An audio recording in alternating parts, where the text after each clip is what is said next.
একটা power bank কিন্তু সবসময় আমাদের বিপদের সঙ্গী হয়েছে, সেটা অফিসের ইম্পর্টেন্ট কল করতে করতে ফোনের ব্যাটারি ডাউন হয়ে যাওয়া থেকে শুরু করে গার্লফ্রেন্ডের সাথে গুজুর গুজুর ফুসুর ফুসুর। যাই হোক, আজকের দিনে আর পাওয়ার ব্যাংক চুজ করা অতটা সোজা কাজ নেই, কারণ পাওয়ার ব্যাংকে বেশ কিছু নতুনত্ব ফিচার এসছে। আর এখন আমরা মোটামুটি মিড বাজেট সেন্ট্রিক স্মার্টফোনে ওয়্যারলেস চার্জিং টেকনোলজি দেখছি। সুতরাং আমরা ওই তারের ঝামেলা আজকাল নিতে যাই না, আজকাল ওয়্যারলেসের যুগ বস। তাই জন্য বোর্ড যখন তাদের নতুন লঞ্চ হওয়া এই পাওয়ার ব্যাংকটা আমাদের কাছে পাঠিয়ে দিল, আজকে এই পাওয়ার ব্যাংকটা দিয়েই আমরা চেক করব আদর্শ পাওয়ার ব্যাংক এটা হতে পারছে কিনা। আর এটার মডেল নাম্বার হচ্ছে এনার্জিস্ট্রম PB330 ম্যাগনা চার্জ। যাই হোক, আমাদেরকে একটু চার্জ দেওয়ার জন্য অবশ্যই লাইক বাটনটা প্রেস করে রাখবেন, তাহলে এই ভিডিওটা আরো বেশ কয়েকজন মানুষের কাছে বেশি পৌঁছে যায়। আর এই ধরনের গেজেট রিভিউ দেখতে গেলে অবশ্যই সাবস্ক্রাইব করে ঘন্টিটা বাজিয়ে রাখবেন। তাহলে আসল মোদ্দা কথা কি, আমরা একটা পাওয়ার ব্যাংক কেনার সময় কি কি দেখে কিনবো? প্রথমত আজকের দিনে দাঁড়িয়ে বাটকারা সাইজে পাওয়ার ব্যাংক ইউজ করার জমানা কিন্তু শেষ। আমাদের দেখে নিতে হবে পাওয়ার ব্যাংকটা লাইট ওয়েট এবং কম্প্যাক্ট কিনা, যাতে আমরা পকেটে পুরে পাওয়ার ব্যাংকটা নিয়ে যেতে পারি। হ্যাঁ, এই পাওয়ার ব্যাংকটা যথেষ্ট লাইট ওয়েট এবং কম্প্যাক্ট ডিজাইনে, তার সঙ্গে সঙ্গে যথেষ্ট স্লিম। আর এটা আমার প্রথমবার থেকে মনেই হয়নি 10,000 mAh এর পাওয়ার ব্যাংক। তার সঙ্গে সঙ্গে এখানে আল্ট্রা ডিউরেবল ডিজাইন দেওয়া হয়েছে, আর এই ডিজাইনটা হাই টেম্পারেচার সহ্য করতে পারে। আর এটা হচ্ছে স্ক্র্যাচ রেসিস্ট্যান্ট ডিজাইন। আর এত কিছুর পর সব থেকে বড় অ্যাডভান্টেজ হলো এই পাওয়ার ব্যাংকটাকে আপনি ফোনের স্ট্যান্ড হিসেবেও ব্যবহার করতে পারবেন। আর এখানে যে স্ট্যান্ডটা দেওয়া হয়েছে সেটা কিন্তু অ্যালুমিনিয়াম বিল্ড, যথেষ্ট শক্তপোক্ত লাগছে। তা যত ভারী মোবাইলই ইউজ করুন না কেন, এটা কিন্তু রয়ে সয়ে নেবে। এছাড়াও এই ডিজাইনে আরো একটা অ্যাডভান্টেজ হচ্ছে, এখানে যে টাইপ সি কেবলটা রয়েছে সেটা কিন্তু পাওয়ার ব্যাংকের সাথে অ্যাটাচ। সুতরাং ওই টাইপ সি কেবল আলাদা করে নিয়ে যাওয়ার কোনো রকম ঝক্কি নেই। আর পাওয়ার ব্যাংকের পেছনের দিকে একটা এলইডি ডিসপ্লে দেওয়া হয়েছে, যেখানে এই পাওয়ার ব্যাংকে কতটা চার্জ এখনো বাকি রয়েছে সেটা দেখাচ্ছে।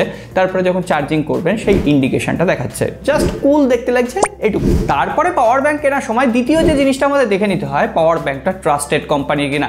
কারণ আমরা বিভিন্ন ধরনের পাওয়ার ব্যাংক পাই, আরো কম দামে পাই, কিন্তু সেগুলোর রেটিং ঠিক থাকে না। আপনি ওই টাকা বাঁচাতে গিয়ে আপনার ফোনের 12টা বাজিয়ে দিচ্ছেন। যাই হোক, বিশ্বাসযোগ্যতার কথায় বোর্ডকে ভরসা না করে আজকের দিনে উপায় নেই। যাই হোক, বোর্ড পাওয়ার ব্যাংকের বক্সে আর কি কি দিল সেগুলো একবার দেখে নিই। প্রথমত পাওয়ার ব্যাংকের যে মেন ইউনিট সেটা তো ছিলই, এছাড়াও এক্সট্রা আরেকটা টাইপ সি কেবল রয়েছে। আর পাওয়ার ব্যাংকের সাথে অ্যাটাচ একটা টাইপ সি কেবল তো রয়েছেই, তার সঙ্গে সঙ্গে বেশ কিছু স্টিকার, ইউজার ম্যানুয়াল, এছাড়াও ফ্রি ম্যাগনা চার্জ রিং দেওয়া হয়েছে। আর এই রিংটা আপনি যে কোনো ওয়্যারলেস চার্জিং সাপোর্ট অ্যান্ড্রয়েড ফোনের কভারের সাথে স্টিক করে দেবেন, ব্যাস আপনার ফোনটা ম্যাগনেটিকলি চার্জ হবে। আর এই ম্যাগনেট এরিয়া কিন্তু যথেষ্ট স্ট্রং, আর এখানে অ্যান্টি স্লিপ গ্রিপ ব্যবহার করা হয়েছে, ফলে ফোনটা ওই স্লিপ করে পড়ে যাবে এই ভয় কিন্তু আপনার থাকছে না। যাই হোক, এবার 3 নম্বর পয়েন্টে আসি। পাওয়ার ব্যাংকে আজকের দিনে নতুন নতুন কি ফিচার দেওয়া হচ্ছে। প্রথমেই বলেছি আজকের দিনে মিড বাজেট ফোনেই এখন আমরা ওয়্যারলেস চার্জিং টেকনোলজি দেখছি। সুতরাং পাওয়ার ব্যাংকে আজকের দিনে ওয়্যারলেস চার্জিং টেকনোলজি থাকবে এটা তো আমরা ভাবতেই পারি। আর বোর্ড সেই চাহিদাটাও পূরণ করেছে। এখানে অ্যান্ড্রয়েড বলুন বা অ্যাপেলের ফোন 15 ওয়াটের ওয়্যারলেস চার্জিং সাপোর্ট রয়েছে। অর্থাৎ আপনি অ্যাপেলের ডিভাইসই হোক বা wireless charging support Android device, এটাকে দিয়ে চার্জ করতে পারবেন কোনো রকম তার ছাড়াই। আর এটা 2-ওয়ে চার্জিং সাপোর্ট করে, অর্থাৎ পাওয়ার ব্যাংকটাকে চার্জ করতে করতেও পাওয়ার ব্যাংকটা কিন্তু আরো দুটো মাল্টিপল ডিভাইসকে চার্জ করতে পারে। আর বোটের এই পাওয়ার ব্যাংক দিয়ে অ্যাট এ টাইম আপনি 3টে ডিভাইস চার্জ করতে পারবেন। প্রথমত টাইপ সি পোর্ট যেটা রয়েছে সেটা দিয়ে একটা ডিভাইস চার্জ হবে, একটা ওয়্যারলেস চার্জার দিয়ে চার্জ হবে, আর একটা এই যে এখানে যে ইনবিল্ট টাইপ সি কেবল রয়েছে সেটা দিয়ে আরেকটা ডিভাইস চার্জ করতে পারবেন। আর এখানে ওয়্যার চার্জের কথা বললে আপ টু 22.5 ওয়াটের ফাস্ট চার্জিং সাপোর্ট করে। এর সঙ্গে সঙ্গে quick charge 3.0, power delivery and PPS protocol support রয়েছে। আমি বিশ্বাসযোগ্যতার কথা বলছিলাম না? এই সমস্ত চার্জিং টেকনোলজি, এই সমস্ত স্মার্ট পাওয়ার ম্যানেজমেন্টের জন্যই কিন্তু আপনার স্মার্টফোনটা অনেক বেশি সেফ থাকছে।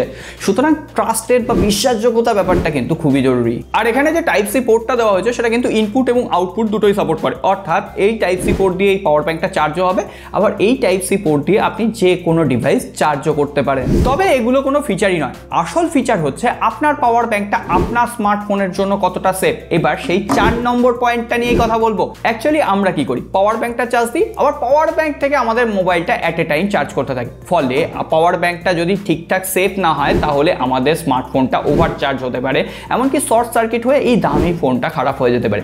তো তার জন্য এখানে কোনো রকম প্রোটেকশন দেওয়া হচ্ছে কিনা। আর বোট এই পাওয়ার ব্যাংকে 12 লেয়ার স্মার্ট আইসি প্রোটেকশন টেকনোলজি দিয়েছে, ফলে এটা শর্ট সার্কিট থেকে আপনার দামি ফোনকে তো বাঁচাচ্ছেই, এছাড়াও আপনার ফোনটাকে ওভার চার্জ করছে না, ডিসচার্জ করে দিচ্ছে না। তো এই ব্যাপারটা কিন্তু আপনার স্মার্টফোনকে সেফলি চার্জ করতে সাহায্য করছে। আর কম দামি পাওয়ার ব্যাংকে দেখবেন পাওয়ার ব্যাংকটা নিজে গরম হচ্ছে, আপনি যখন পাওয়ার ব্যাংক দিয়ে মোবাইল চার্জ দিচ্ছেন মোবাইলটা আরো বেশি গরম হচ্ছে, তো মোবাইলের ক্ষতি হচ্ছে বস।